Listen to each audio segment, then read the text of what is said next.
What is going on, everybody? It is your man R0B back at it again with another New York Giants video. I appreciate you guys. If you guys are new to the channel, be sure to hit that subscribe button. Like the video. It really does help me out a lot. Remember, guys, we are also doing a giveaway. We are at 90 subscribers on the channel. When we reach 100, so we're 10 away, I'm going to be giving away a $15 gift card of your choice. So when we hit 100 subscribers on YouTube, I will be going ahead and giving that away. So keep an eye out for that. I do apologize that I haven't made a video in a few days. I had a very, very bad headache yesterday. I was definitely going to upload some. There were some things that I wanted to try to get done and get uploaded. So I'm actually going to go ahead and record a couple of videos here today, and they'll be uploaded onto the channel by this evening. So we're going to be doing one here where we're going to be talking about the Joe Schoen press conference and how that went, and kind of touch on some things. And then we'll talk about like some of the news and regarding to some of the head coaching candidates. Now that Joe Schoen has officially been hired, we could talk a little bit, about some of the prospects and, what I think and who I would want and why. And then later this week, we're going to go ahead and have a video that's going to be coming out on possible free agencies. So free agency acquisitions and things of that nature. We'll have draft stuff coming out and things like that. I went over the cap in my first video of how the Giants can make cap room and what they could do. Whether that's actually what they do or not remains to be seen, but that's nor here nor there. So, but if you want, you can go ahead and check out that video.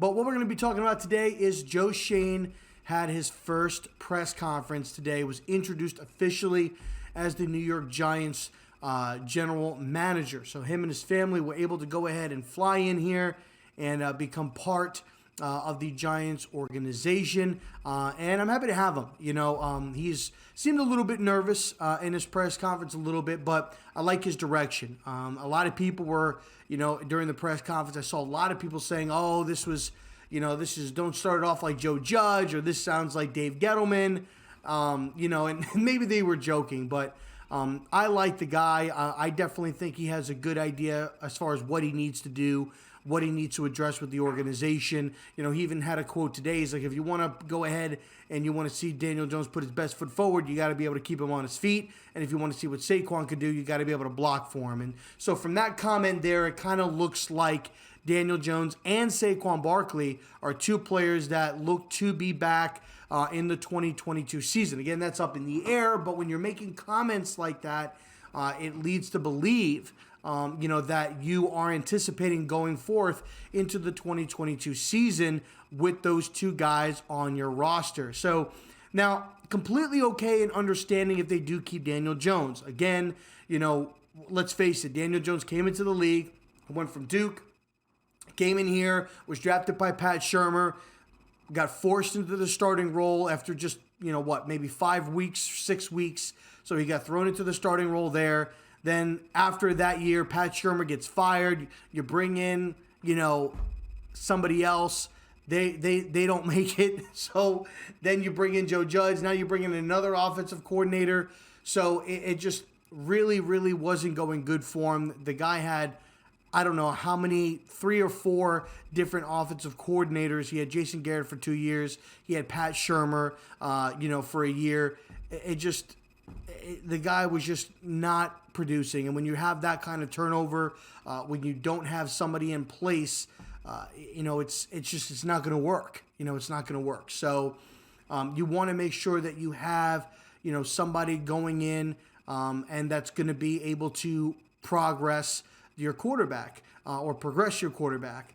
And also, I think what hurt Daniel Jones as well is the lack of the protection with the offensive line, the lack of the offensive line being addressed or being a focus of need. So I totally respect Joe Schoen wanting to come in and see what he has with Daniel Jones, see what Saquon is able to do. If you can open up some running lanes and you can keep Daniel Jones on his feet, we don't know what Daniel Jones is really capable of. We only know Daniel Jones of what we've seen. And what we've seen isn't very good. It's been there's some good and then there's some bad. There's been flashes of goodness and there's been a lot of bad. So who knows, what he's able to do, and, a couple of the candidates and stuff like that. Like I said, we're going to do a video in regarding to the head coaching candidates, but I'll bring up one of them right now, Brian Dable, which is probably the front runner, to get that. I mean, when he took in and he went over and took over the play calling for the Buffalo Bills, Josh Allen over the first 2 years really wasn't a good quarterback. He looked like maybe potentially a bust or maybe an average quarterback. Really wasn't looking good. Believe it or not, over the first 3 years, Daniel Jones actually had better statistics than Josh Allen. Now, these last 2 years, it's not even close. Josh Allen has definitely turned his career around, and over these last 2 years, he took his team to the conference championship game last year, and this past season, they went to the divisional game where they almost beat the Kansas City Chiefs to potentially go back to back-to-back conference championship games, and would have hosted that championship game had they have won that football game. So Josh Allen has definitely taken a step in the proper direction since Brian Daboll has taken over and really worked with him and tried to get him to hone in his craft and change the way he plays the game. And Josh Allen right now, you could arguably say, is definitely within the top 5 quarterbacks in the National Football League right now. Definitely in the top 5, if not in the top 5 in the NFL, top 5 definitely within the AFC. So I think Brian Dable definitely has the capabilities. If he was going to be coming in, I would like to see what he's able to do with Daniel Jones. If Daniel Jones shows a little bit of progress this year, and again, it's going to take some time. It's going to be a new system. He's going to have to learn, whoever it is, whether it's Brian Dable, whether it's whoever it may be, he is going to have to learn. And the biggest thing is, and one thing that Joe Schoen was talking about today was progress. Progress.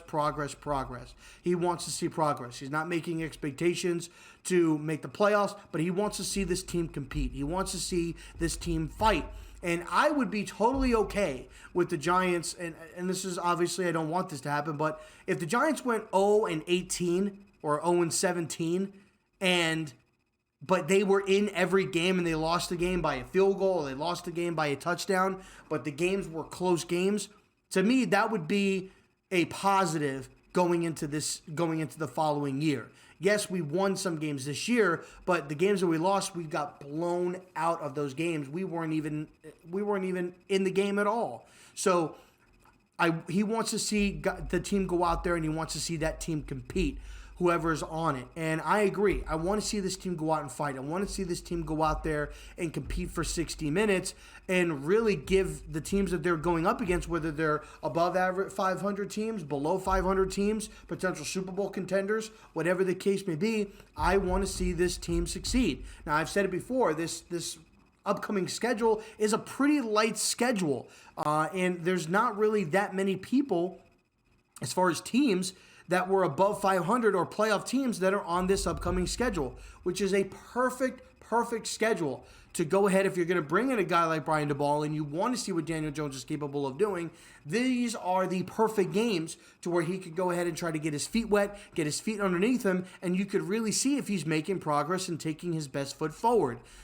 So I think it's going to be a telling year. I definitely feel that it's the smart move to go ahead and bring Daniel Jones back. Is that what I'd like to do? No. Is that what I want? Absolutely not. I'd like to see them move on from Daniel Jones, and I'd like them to bring in a guy like Russell Wilson or maybe a Deshaun Watson. But ultimately, I understand and I respect the fact of them wanting to go ahead and bring back Daniel Jones. You can't, it's hard for me not to look at that and not see why they would bring him back. The offensive line is terrible. Not last year, but the year before, he had no offensive weapons, and his starting running back went out. This year, he lost his running back again, and he lost the majority of the wide receiving crew. So, I mean, it's crazy the amount of injuries that the Giants suffered this year. So you can't help, and maybe the stars aligned for Daniel Jones that bought him some time, because if he was performing the way that he was performing, and Saquon was there, and all the wide receivers were there, even with the bad offensive line, then that's a little bit hard to kind of cover up. But when you have all the offensive line issues, you have offensive line injuries, you have wide receiver injuries, you have running back injuries, it's a little bit hard to totally put the blame on Saquon or on Daniel Jones with all of those injuries that are taking place. So I can totally understand them wanting to give him an extra year and really see what he's capable of and what he's able to do. So we'll see what happens. I mean, he definitely said, obviously, it seems that the offensive line is going to be an area that is going to be addressed, and that's what they're going to be one of their focuses. He also said, you know, he's going to be having to go over with Kevin Abrams. They're going to be going over the cap and seeing, you know, where they're able to, you know, kind of maneuver some money and free up some money. And you know, some hard decisions are going to have to be made. I could definitely see, again, guys like James Bradbury, Blake Martinez, you know, being cap casualties. You know, Kyle Rudolph. You know, there are ways that they can free up some money. Unfortunately, it's going to have to do with cutting some players or potentially, you know, re-signing players. At the end of the day, you are in a cap situation. So if you have to, and what he said and what I love is, like, we have to sit down with these players and find out if they fit our focus, if they fit what we want going forward in our football team, and if they're going to buy in. And if they meet what we're looking for, then we need to work with them. And I'll be totally fine with him going up to these guys and say, look, you fit what I need, but you need to take a pay cut. You know, we need to cut your thing this year. We need to free up some money, you know, but we want you here. And if they're not willing to do it, well, you know what? There's the door. You know, and so you want guys, if you're not going to have somebody that's going to be buying in, that's willing to go ahead and maybe make a little bit of a sacrifice for the better of the team, I'm not telling people to count their pockets, but at the same point in time, you want to win. You know, like, there's a point in time where, you know, you could very easily make that money back, especially if you're an older player. You know, maybe you want to go ahead and you want to make that sacrifice. I think guys like Blake Martinez, guys like Logan Ryan would definitely be about that. Maybe a guy like Leonard Williams, maybe it's a 50-50. Kenny Golladay, I don't think so. I don't necessarily know if Kenny Golladay would be that guy, and if we were to move on from Kenny Golladay, I can't say that I would be disappointed. You know, but in hindsight, I enjoyed the press conference. I liked what he had to say. Obviously, we won't really know fully what they're going to be doing until they get the head coach in there. My next video, like I said, I'm going to be kind of diving into some of the head coaching prospects and kind of doing a breakdown about that and who I like and who I think is the best one to go with, or who I would like to go with.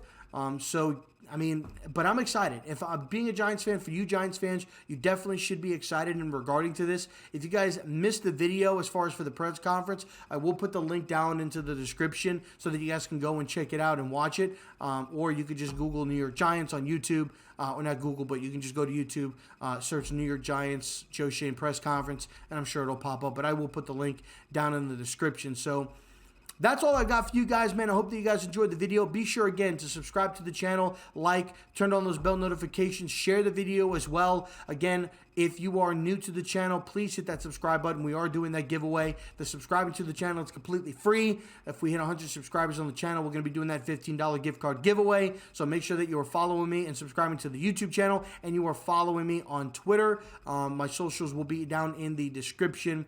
Other than that, that's all I have for you guys today. I hope that you guys enjoy the rest of your day. I'll catch you guys in the next video. Peace out.